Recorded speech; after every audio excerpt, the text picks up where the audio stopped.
dis souvent, le football, c'est un éternel reprouvement. Il ne faudrait pas que le doute s'accapare dans nos têtes. C'est bien beau de faire des plans sur la comète, mais à force de dire que si... Moi, en tout cas, avec des si, je coupe du bois, mais... Jusqu'à minuit, c'est l'after-foot. Jean-Louis Tour. Oh. Avec Daniel Riolo, avec Pierre Ducrot, c'est le moment d'accueillir nos drôles de dames comme tous les lundis pendant 1 heure. L'actu du week-end en Europe avec vous au 32-16 sur le hashtag RMC Live avec les meilleurs spécialistes par pays.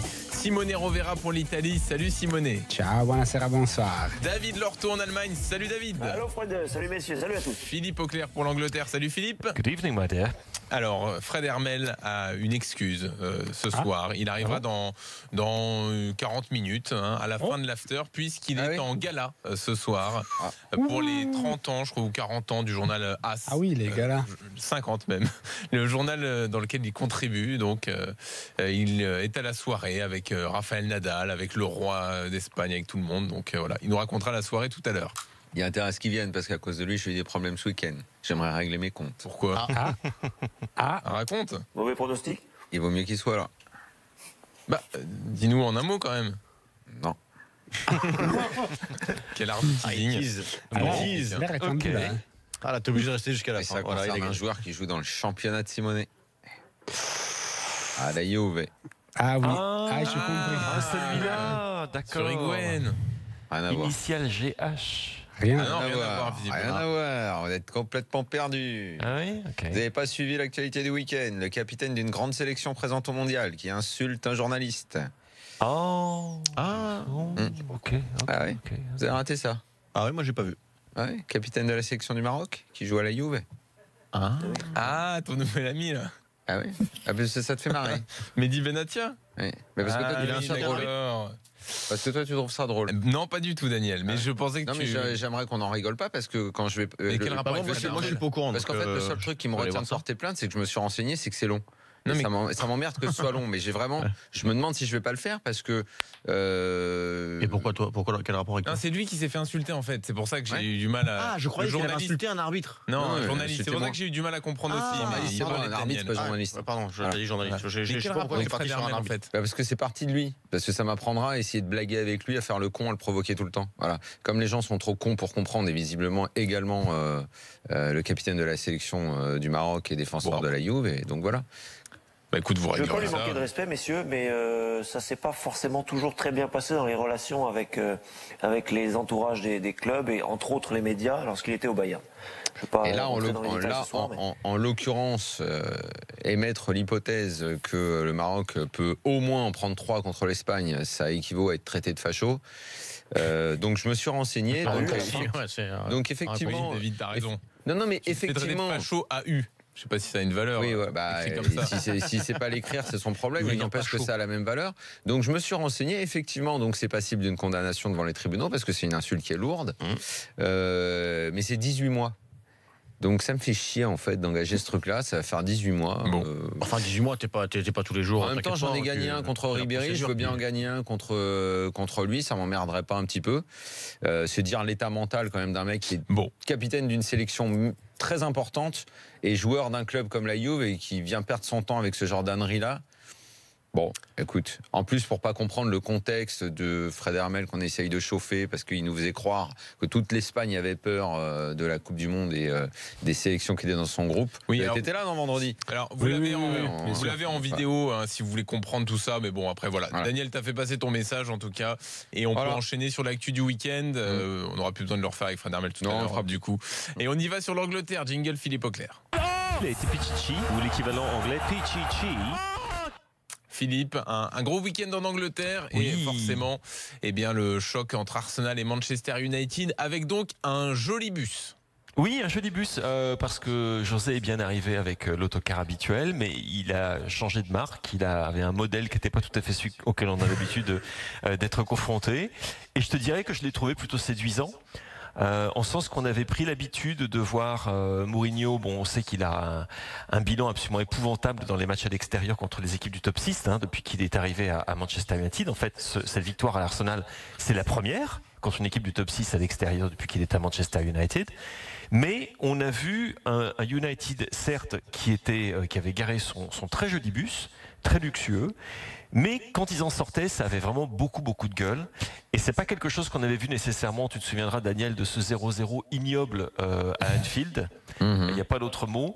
Et je me demande si Mourinho n'a pas quand même compris qu'il était temps, surtout vu le fait qu'il jouait avant Manchester City, que Manchester City... Tu me permettras d'attendre le week-end prochain pour penser ça. Voilà, non, parce que là, moi je pense que ce sera bus à 3 étages. D'accord. C'est samedi ou c'est dimanche? C'est dimanche à 17h30 heure de Paris. Dimanche 17h30. Ouais, ça c'est un ratable. Quel que soit le match de 17h de Ligue 1 dimanche. On est bien d'accord. Je suis désolé, mais là, je ne sais pas ce qu'est le match de dimanche à 17h en Ligue 1. Ouais. PSG Lille. Non, c'est samedi. Alors là, ce sera Nantes-Nice. Ah bah, mais il faut, si tu veux, je pense qu'on a raison d'aller voir. On a beaucoup parlé et dit des choses pas nécessairement très amènes de José Mourinho dans le passé. Là, par contre, on a vu un vrai grand match à l'Emirates et on a vu aussi de la part de Manchester United des choses que moi je n'avais pas vues dans des confrontations contre des rivaux directs, à savoir une équipe qui pressait très haut de manière très agressive. Une équipe qui ne manquait certainement pas d'imagination. Quand tu vois les buts qu'il marque, notamment celui de Valencia est pas mal, mais c'est surtout celui de Lingard avec ce mouvement Lukaku-Martial qui fait cette passe absolument sublime. Ouais, le geste de Martial. Le geste de Martial est absolument extraordinaire. Et le finish qui vient poteau entrant de Lingard est pas mal non plus. Et c'est pas un Manchester United qu'on a vu très souvent. Et je suis en train de me demander si jamais il se rend pas compte ou si simplement à cause de la personnalité des joueurs qu'il a avec lui, qui sont jeunes, qui sont rapides, qui sont puissants. Il n'est pas, et aussi avec Pogba qui était dans une forme exceptionnelle avant de péter les plombs, doublement, de voir un Manchester United quand même beaucoup plus séduisant, et pourtant face à une équipe d'Arsenal qui a montré énormément de choses. Je veux dire que c'est pas tous les jours que tu as 33 ou 34 tirs au but. C'est pas tous les jours que tu as David De Gea qui te sort 14 arrêts, dont 3 absolument phénoménaux, et égalant ainsi le record du nombre d'arrêts dans un match de Première Ligue. Ça en dit quand même long sur la physionomie du match. Mais d'un autre côté, je pense qu'on doit quand même insister sur le fait que Mourinho a montré autre chose dans ce match-là. Alors, Daniel, je suis d'accord. Nous reparlerons, nous aurons sans doute une discussion similaire lundi prochain, après ce derby de Manchester que tout le monde attend, mais on a les crocs, on n'en peut plus. On y sera, bien évidemment, avec SFR Sport. Moi, je serai là pendant toute la journée, tout le week-end. Et on va essayer de vous faire vivre ça au maximum. Mais pour bien poser le décor, Pierre, tu vois, c'est quand même formidable de voir Manchester United sortir une performance comme celle-là juste avant le derby. C'est formidable. Ça c'est formidable. Mais moi j'avais déjà senti un mieux, et notamment depuis le retour de Pogba contre Brighton et encore plus contre Watford. Tu avais d'autres intentions, ça se sentait déjà un petit peu. Mais là c'est vrai que ça a été concrétisé avec ce match. Mais sinon, je pense il faut pas non plus exagérer dans un sens et quand même ne pas oublier qu'il y a aussi des faits de jeu, qu'il y a des choses qui vont aller contre Manchester United. Alors bien évidemment la suspension de Paul Pogba, tout le monde en a parlé ici. Ah oui, tiens, mais comment oui, évidemment. Suspension de 3 matchs puisque c'est un carton rouge direct et qu'il n'y a pas vraiment photo sur la couleur du carton. Il va sans doute y avoir un 4e match ajouté parce qu'il a trouvé le moyen, et ça c'était autant tu pouvais dire peut-être que le rouge c'est un accident, mais bon il y a bien rouge. Autant la réaction après est complètement stupide. Il applaudit la décision de l'arbitre longuement, donc il va se prendre un match supplémentaire, donc il va être absent pendant 4 matchs. Pas malin, et c'est d'autant plus, c'est frustrant parce que franchement ce qu'il nous montre depuis son retour de blessure, c'est formidable, et ça ressemble au Pogba dont on rêve parce qu'il est beaucoup plus sobre. Il a énormément d'impact, il est physiquement en pleine bourre visiblement, il a épuré son jeu comme on dit, il a écouté les consignes de Mourinho, il est décisif, il marque, il fait marquer. Bon, ça aide d'avoir un Nemanja Matic à côté de toi, bien évidemment, mais on voit un très bon Paul Pogba et c'est bien dommage. Il va être en fait celui qui va manquer à ce derby de Manchester, et ce qui va sans doute pousser Mourinho a adopté un point de vue un petit peu plus défensif, allons dire, dans leur approche de Manchester City. Alors sur le match, on avait au 32-16 un supporter d'Arsenal mais qui a disparu entre-temps. Donc il est furieux, je sais pas, mais bon, il va revenir tout à l'heure. Donc Pogba, il y a une petite passe d'armes d'ailleurs avec Guardiola, enfin pas vraiment une passe d'armes, mais un petit échange où Pogba avait dit on aimerait bien qu'ils arrivent avec plein de blessés City contre nous. Il l'avait dit, mais il l'avait pas dit. La façon dont il l'avait dit, je crois que c'était vraiment tiré dans tous les sens. Il a commencé par dire bon, c'est pas des choses qu'on dit d'habitude, mais pour une fois, pour histoire d'équilibrer un peu les choses, ça serait bien qu'eux aussi aient des blessés parce que nous on en a eu tellement. C'est comme ça qu'il l'a dit. C'était de l'humour. C'était bon, c'était un peu lourd, mais c'est une expression. Rien de grave là-dedans. C'est vraiment rien de grave. Voilà, non, mais c'est même bien des fois de pouvoir rigoler aussi un peu. Oui, on prend les choses beaucoup trop détendons-nous, t'as raison. Benjamin nous rejoint, ça y est, au 32-16, supporter d'Arsenal. Salut Benjamin. Salut Benjamin. Bonsoir à tous. Et toi, malgré la défaite, tu t'es régalé? Moi, je me suis régalé. J'ai vu un match vraiment exceptionnel. Enfin, en première mi-temps, ça a été. En deuxième mi-temps, tout a été fabuleux, j'ai trouvé. Enfin, la défense d'Arsenal a montré ses limites. Je trouve que les deux grosses erreurs, dont l'erreur de Mustafi, c'est quand même à ce niveau-là, c'est quand même triste parce qu'on avait vraiment, je pense, qu'Arsenal avait les moyens de gagner ce match. Oui, absolument. J'ai trouvé, je sais pas si Philippe a trouvé comme moi, mais j'ai trouvé que Lacazette avait été vraiment bon. Je trouve que Lacazette, il est toujours très utile. Moi, je trouve depuis 2 ans, il est toujours très utile. Même contre Tottenham où il marque pas. Je trouve que sur le but de Lacazette, sur le but de Sanchez, il est là. Enfin, je trouve qu'il est toujours décisif. Il marque le but qu'il faut marquer. Bon, après, il y a la double action avec Sanchez où malheureusement De Gea fait un arrêt complètement surhumain, mais je trouve que Lacazette est toujours là où il faut, quoi. Et c'est le recrutement qu'il fallait faire et c'est le transfert. Écoute, je suis d'accord avec toi Benjamin, je suis épaté, je m'attendais absolument pas qu'il réponde présent et qu'il progresse aussi rapidement parce qu'il a progressé, qu'il se soit adapté aussi rapidement. Je pensais qu'il était peut-être pas aussi vif, aussi malin, et ça c'est ma faute. Je l'avais pas, non mais je l'avais pas regardé suffisamment bien quand il était avec Lyon. Mais par contre, je suis d'accord avec toi, il apporte énormément à Arsenal. Et quand tu entends quelqu'un comme Ian Wright, qui est quand même guère que le 2e buteur de l'histoire du club et l'un des plus grands avant-centres que l'Angleterre ait connu lors des 3 ou 4 dernières décennies, et qui qui est dithyrambique quand il parle de Lacazette et notamment de ses appels, de ses mouvements, ça veut dire tout simplement que ce joueur est en train de réussir son coup. Il est le meilleur buteur du club, il a 8 buts en championnat maintenant, si je ne m'abuse. Ça veut dire que c'est un retour, un bilan particulièrement satisfaisant, surtout que Wenger ne le fait pas jouer 90 minutes, la plupart du temps on le sort, ce qui est quand même assez hallucinant. Mais franchement c'est une bonne nouvelle c'est une très bonne nouvelle pour l'équipe de France, de toute façon, de voir un Lacazette qui est titulaire et qui s'en sort extrêmement bien. Voilà Benjamin, merci d'être venu dans l'after. J'avais juste une question, si c'était possible. Est-ce que vous pensez qu'Arsenal peut jouer la 3e place avec Chelsea? Oui, parce que moi j'ai vu Arsenal-Chelsea le premier match à l'aller à Stamford Bridge. Arsenal était au niveau. Contre Tottenham ils gagnent. Là ils pouvaient gagner largement contre United. Moi je pense qu'ils peuvent finir 3e. Je suis d'accord avec toi. Et une chose pour moi, la façon dont Arsenal approche maintenant ces matchs contre des rivaux pour le top 4, c'est la façon dont ils approcheraient normalement la Ligue des Champions s'ils la jouaient, mais ils ne la jouent pas, et donc toute l'énergie est concentrée là-dessus. Ils ont également un bilan qui est plutôt satisfaisant contre des équipes dites inférieures. Donc je les vois totalement dans le coup, surtout si les clubs anglais continuent au printemps en Ligue des Champions. Merci Benjamin, à bientôt dans l'after sur RMC et sur BFM Sport. Alors Manchester United a gagné, mais il y a toujours 8 points d'écart parce que désormais il y a eu le Fergie Time, il y a le Pep Time. Avec Manchester City. Et à chaque fois ça donne des fins de match de dingue, c'est quand même génial. C'est dingo, ouais. Donc victoire 2 contre West Ham. Ce but de David Silva, mais c'est mais que c'est beau. Je ne sais pas si vous avez vu. Je trouve qu'il est encore plus beau quand il est photographié, que tu vois quand il a cette espèce, parce que c'est un but de kung-fu qui met cette reprise en déséquilibre du gauche. C'est magnifique. Non mais je vais te donner des chiffres. C'est 13 victoires de suite. Ouais, 13 victoires de suite. Donc c'est le record de Chelsea établi l'année dernière qui est égalé. Un record qui est également partagé par Arsenal sur 2 saisons, puis également par Sunderland et Preston il y a très longtemps de cela. Mais ce que je trouve encore plus impressionnant, tu regardes les 4 derniers matchs qu'a joué Manchester City. Tu as un match de Ligue des Champions contre Feyenoord. Alors tu vas me dire c'est pas grand chose, c'est Feyenoord, mais bon, il gagne à la 88e, but de Sterling. Tu regardes le match contre Huddersfield, il gagne 2-1 à la 84e, but de Raheem Sterling. Tu regardes le match contre Southampton, il gagne 2-1 à la 96e, but de Raheem Sterling. Et là, il gagne contre West Ham, 2-1, but de David Silva à la 83e. Et ça commence à être assez impressionnant, non?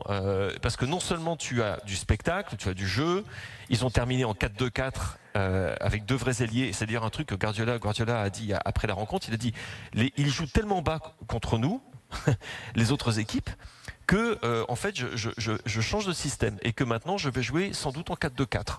Otamendi il joue au milieu de terrain, c'est pas compliqué. Carrément, mais t'as vu ça, il joue plus derrière. Il joue plus derrière, absolument. Mais de toute façon, il faut que tu apportes le surnombre dans un espace et il le fait. Et franchement, mais il a été intelligent encore, Pep Guardiola, parce qu'Aguero est pas du tout dans son match en première période. Il rate tout ce qu'il fait, on n'arrive pas à le trouver, etc. Et on sait que dans le système de Guardiola, si tu trouves pas ce pivot devant, c'est très problématique. Ouais. Et au lieu de le sortir et de mettre Gabriel Jesus poste pour poste, il laisse Aguero, il fait rentrer Jesus à côté de lui et il sort effectivement. Qui sort latéral gauche, je crois, ou latéral droit. Non, Walker reste. C'était Danilo qui sort. Ouais, Danilo, c'est ça qui sort. Et donc il enlève un défenseur, mais il s'en fout complètement puisque Otamendi joue au milieu, enfin voilà, et il a été très malin, effectivement. Et en plus de ça, City a joué sans Vincent Kompany et sans Fernandinho, qui était à un carton jaune d'une suspension. Ouais. Donc les gars, Paris réussi, 3 points de plus dans la difficulté, mais bon, un total de points qui est complètement hallucinant. Et comme le disait Daniel, ça nous donne des fins de match, mais ébouriffantes. Enfin, je veux dire, parce que le match, Philippe, faut le dire quand même. Pendant 60 minutes, c'est très très poussif de la part de City. Hein. Oui, et c'est pas mal du tout de la part de West Ham, qui sont bien en place et qui les énervent et qui se créent des occasions. Hein. Ils en ont 3-4 grosses occasions. Oui, absolument. Alors, autre pari réussi, Philippe, là on quitte les Manchester, c'est le pari de Claude Puel. Tu veux insister là-dessus? Oui, parce que je trouve assez remarquable ce qu'il fait avec sa discrétion habituelle, sans se mettre en avant. Je constate une chose, quand il est arrivé au club, le club était 18e, il est aujourd'hui 9e. Je constate qu'il a perdu un seul des matchs qu'il a dirigé depuis qu'il est arrivé, et c'était un match contre Manchester City, donc c'est pas véritablement infamant, c'est moins qu'on puisse dire. Les 2 matchs qu'ils ont joués à l'extérieur, ils ont fait des matchs nuls et des matchs qui étaient parfois assez animés. Il y avait un 2-2 notamment contre Stoke, et il a gagné les 3 matchs à domicile. Tu as Jamie Vardy, j'ai l'impression qu'il a rajeuni. Tu as Riyad Mahrez qui a été de nouveau mais absolument fabuleux avec les Tigers, et qu'on retrouve. Les Foxes, excuse-moi, je les appelle les Tigers, c'est à cause de la bière thaïlandaise, tu vois, c'est l'association d'idées, c'est leur ancien sponsor. Et avec les Foxes, et tu as un jeu qui a un petit peu évolué, mais il continue malgré tout d'utiliser ces longs ballons à destination de Okazaki, de Jamie Vardy. Et franchement, je trouve que le boulot que fait, c'est le boulot que fait Claude Puel dans la discrétion. Sa discrétion habituelle est franchement épatant. Et à Southampton, je pense qu'il y a de plus en plus de gens qui se rendent compte de l'énorme débilité de la décision de se séparer de lui après une saison pendant laquelle il les avait menés 8e du championnat et finaliste de la Coupe de la Ligue. Bon, tant mieux pour Leicester, c'est tout ce que je dirais. Très bien. Voilà pour l'Angleterre. Dans un instant, l'avis tranché de Simone Rovera sur... Juste une petite chose que je peux ajouter, parce que tu vois, il y a toujours, on te casse les pieds à toujours vouloir ajouter un truc. Quand on parle de Manchester City, je voulais juste signaler une petite stat que j'ai vue pour Kevin De Bruyne, qui a encore eu une passe décisive. Depuis qu'il est arrivé à Manchester City, il y a un statisticien qui a fait le classement, le bilan des passes décisives dans les 5 grands championnats. Ouais. Numéro 1, Kevin De Bruyne. Numéro 2, Mesut Özil. Numéro 3, Christian Eriksen. Numéro 4, Luis Suarez. Numéro 5, ex aequo, Neymar et Messi. Numéro 7, Angel Di Maria. Très bien. Donc ça vous en on n'a que des joueurs de classe là-dedans. Oui, c'est pas mal. Comme quoi, être un passeur, ça veut aussi dire que tu as quand même Un pied qui touche bien le ballon quand même. Jérôme Rotten te contredirait pas. Et il est plus dans le classement du coup. Non. Je crois depuis un mois. Non, mais il n'y avait pas les stats. Il est sorti le mois dernier, ses stats tenaient encore. C'est ça. Et donc moi je note qu'il faut dire De Bruyne. C'est ça, Philippe ? De Bruyne. Oui, mais c'est pas en anglais ça. Vous nous pardonnez si on dit De Bruyne toujours ? C'est en flamand. C'est mon copain Christophe Terreur qui à chaque fois me dit Kevin De Bruyne. Très bien, on salue Christophe Taylor. Dans un instant donc, le foot italien avec Simone et le but de Gonzalo Higuain dans ce fameux Naples-Juve, promis à Naples. Et l'autre but, c'est celui-là dont je veux que parle. De Benevento. Oh mais oui, bien sûr. Allez, à tout de suite dans le événement du week-end.